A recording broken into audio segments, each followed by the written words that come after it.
Hi guys, thank you so much for watching. So today I want to talk about Orange is the New Black, since I can't possibly stay inside and only watch Series 3, which just came out last night, all day. I have to do something else, so why not film about it? I'm wearing my little orange collar to celebrate, which I'm really excited to film this and get this off because I love chokers, and I'm so glad like the 90s are back, even though I don't care about like what people say about style. I do it anyway, but now that chokers are so much more popular, there are so many, but I just made this one out of a ribbon, obviously. But, oh, they irritate the crap out of me. Maybe I need to get one of those like tattoo ones that's stretchy, but it's like, I feel like I'm like a vampire that's being choked to death. And I did my nails just for this. Oh yeah. There you go. Those bad boys. Orange is the new nail.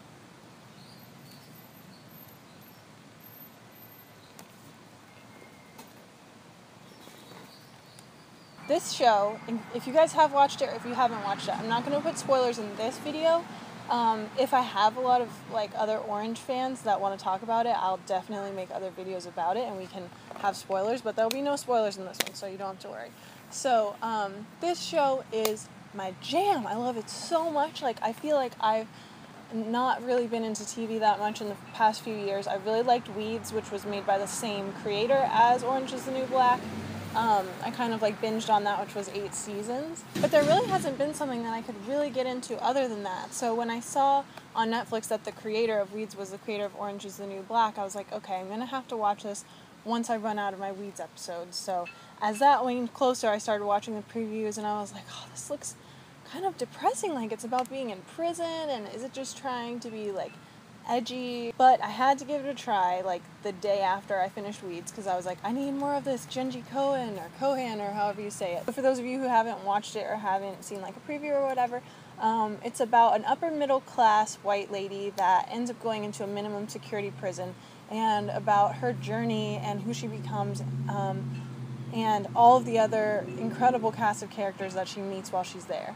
If you haven't watched it and you're like me and you're just ignoring it, you really should break down and just watch it. And if you're just starting to get into it, I would say at least give it like the first 3 episodes, because at the beginning when she's like adjusting to prison, it's a lot less funny because it's trying to give you the reality of what it would feel like.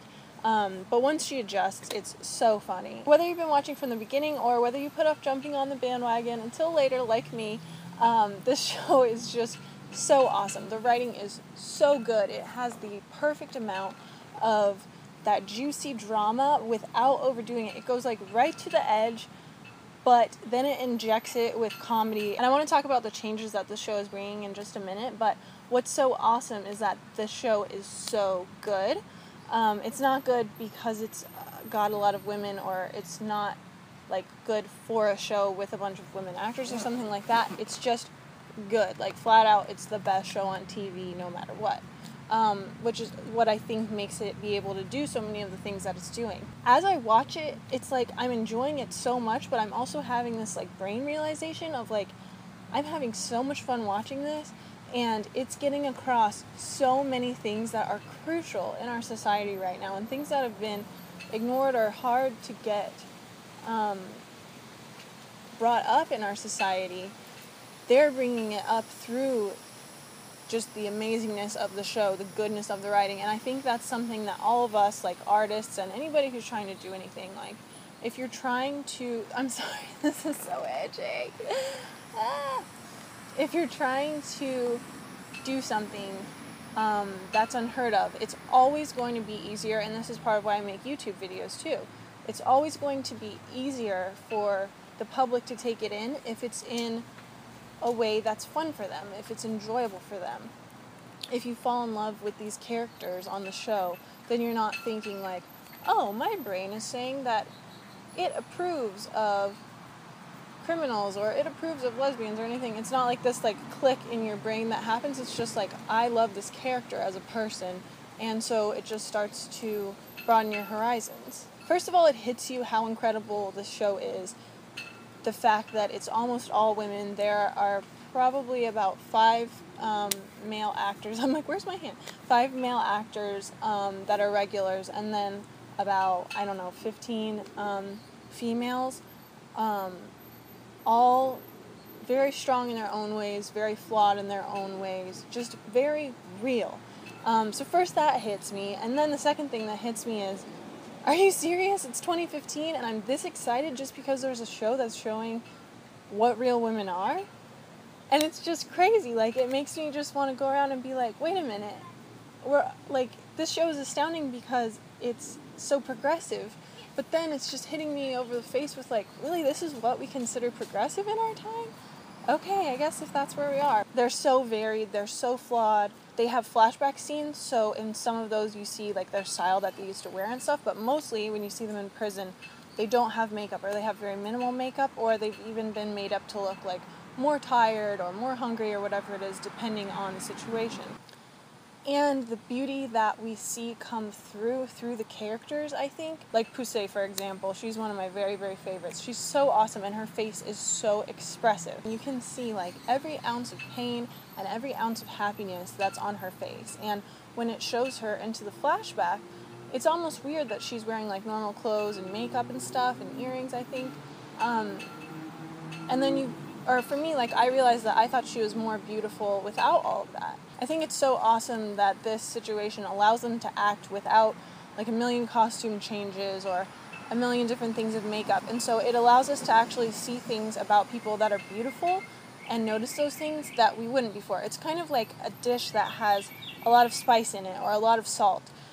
It's good and we like it, but if you take that away and then once you try it without that for a few times, you can actually see other flavors that start to come through that were covered up.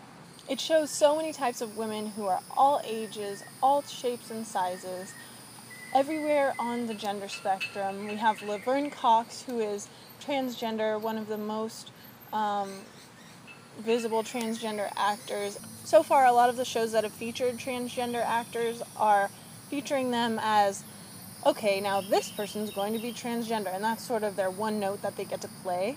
And hopefully that'll start to change. I'm sure it will. Sophia, Laverne Cox's character, she just gets to have a real role with a lot of depth to it, and it's really, really awesome. So I love that. I love that it shows so many different types of relationships and like places that people could be like on the gender spectrum or in terms of who they're attracted to. I think that this show finally, and there are a few shows that have done this before, like the L Word, but I didn't get that hooked on that show.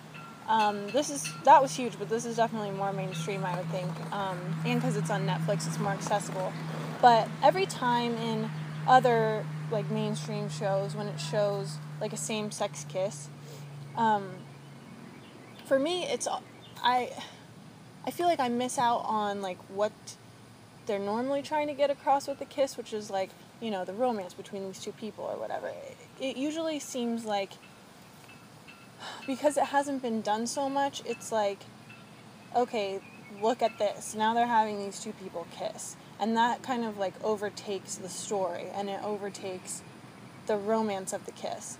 Like on Modern Family, for example, Cam and, I forget the other one's name because I just love Cam so much, but his husband, they almost never kiss. And on other shows with gay characters that are involved, I've just seen where they do things that's like, in this situation, on this show, a straight couple would have kissed, but instead you had him kiss his husband's forehead or kiss their cheek or something, and it's kind of like an elephant in the room. So, anyway, what I think is so awesome about this show is that it shows so many different types of people kissing or doing other things. I feel like it's finally started to go into that world of, okay, now we can get over the fact that this is a same-sex kiss, and we can just get into what is the storyline of these people, who are they. I also think it's really incredible that it just shows that every single human is a human, even criminals, and sometimes people get this thing in their head of like, well, I'm different from that person because I did everything right in life, and they did all these things wrong.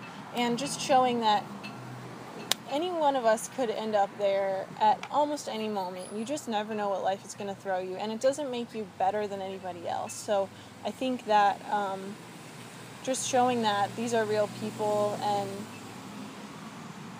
I don't know, it sounds cliche. I stopped because it sounds cliche as it comes out of my mouth, and I feel like so much of what I've been speaking lately is like speaking in cliches, but it's because I do feel like we're behind the times, honestly. Like, I feel like sometimes, why was I born in this time that's, like, so backwards and, like, backwoods almost? It feels like I have to do work just to get my society to be even remotely be able to be open to the kind of thinking that I have. And so I guess I stopped because just saying, like, it shows that they're real. Like, really? Now? In today's day and age, like, we have trouble realizing that, like, criminals are real people, or, like, that women can have depth on TV, or that, like, it's crazy. But anyway, yeah, so, I think it does a really good job of that, because a lot of times on these court shows, like Law and Order, SVU, all of these kind of shows, CSI, it shows the researchers, and it does show the criminals, but it's not when they're in prison. That part's completely taken out. It's only when they come up to the bench for a hearing or something like that. But the prison is just, it's just kind of left out there, like, amorphous in our minds, like that place that only horrible people go. And this is based on a true story. I did a little bit of research on it because I just thought this is so cool. Her name's Piper Kerman instead of Piper Chapman in the show. She had a very similar situation. She's not, like, that much older from the character in the show, so she's already done a lot of really important work fighting against solitary confinement. And I think that the show also, and it's without being preachy, the show shows you all of these things, like all those things I already listed, and just the pointlessness of solitary confinement, and that it's not something that any sane person could ever say, okay, you did something wrong, so you need to go into this box where you don't know what time it is, their lights don't turn off. Like, it's inhumane torture, and then when they come out, they're supposed to be better or something. It's like, I am no different than anybody else. If I were put in there, I would go crazy too, you know? She's actually gotten a lot of work done in the real world and through showing it on this show to help us examine solitary confinement and why it's used and how it's used too often. So yeah, those are all my favorite things right now. I'm on episode 1 of season 3, so I'll probably do another video once I finish season 3. So what we can do is, like, if you guys want to talk about season 2, just put spoilers at the top so that nobody will get spoiled if they haven't seen it, and then put it in the comments, or season 1 or 2, put it in the comments, so we can discuss about that. And then when I finish season 3, we can talk about season 3. Oh my god, I almost forgot. So Ruby Rose, she's coming on season 3. I'm sure some of you guys have seen her already if you made it to that episode. I freaking love Ruby Rose. I've been following her for a while, and it's crazy to see, like, her just blow up as she got this part on Orange is the New Black, OITNB, which does not roll off the tongue. But she's so cool. She's this Australian model and DJ. She's very outspoken. She made this really awesome video, which I'll actually link right here for you guys, because it's really awesome. It's on her own channel, although she doesn't put up videos that often. But it's about, like, her gender identity and just breaking out of it, and it's so cool. Wow, I kind of got an audition for the show, if I had a plane, was that I get these emails from my agency, and it's not like somebody called my agency in Florida and said, I have this job for so-and-so, can you send some people? It's like a big casting computer system that sends my agency castings, and then I get the emails. So I got an email the other day, I was going through them, and I get a bunch, they're from, like, all over the country, so mostly I just mass delete, like, the whole page, because I'll have literally, like, 5 pages of emails, and my mouse just stopped, because it said Orange is the New Black, and you guys, like, I am dying to be on this show. Obviously, how I just talked about how much I love it, like, I want to be a part of this movement. I would feel like such a badass to be a part of it. And so I opened the email, and it's like, it was in New York, first of all, so I can't just, like, go to New York for, like, a cattle call. But then second of all, it was for, like, tough Dominican women, which I appreciated after I talked. A few people were like, oh yeah, you couldn't do that. But then a few people were like, yeah, you definitely could. And I was like, you know what? I love self-tanner, and I speak Spanish, so I don't know, like, in the first season, or Trisha, she had those cornrows, so if I had, like, dark cornrows, I feel like I could look tough. So I think that's it. I'm sure there's something else really important about this video that I can only share in this video that I'm just totally forgetting or something. But, can I take this off now? Oh, also, I love this hair. It reminds me of, like, Romeo and Michelle or something. This is my favorite, like, quick, cute updo now. If you guys have short hair, you can copy it. It just makes me feel so 90s, especially with the choker. I just think it's so cute. And, like, I feel like with short hair, these clips actually look cuter. I have a couple of different clips like this. But when I had long hair, I always felt, like, guilty for using these if it was supposed to be, like, a stylish situation.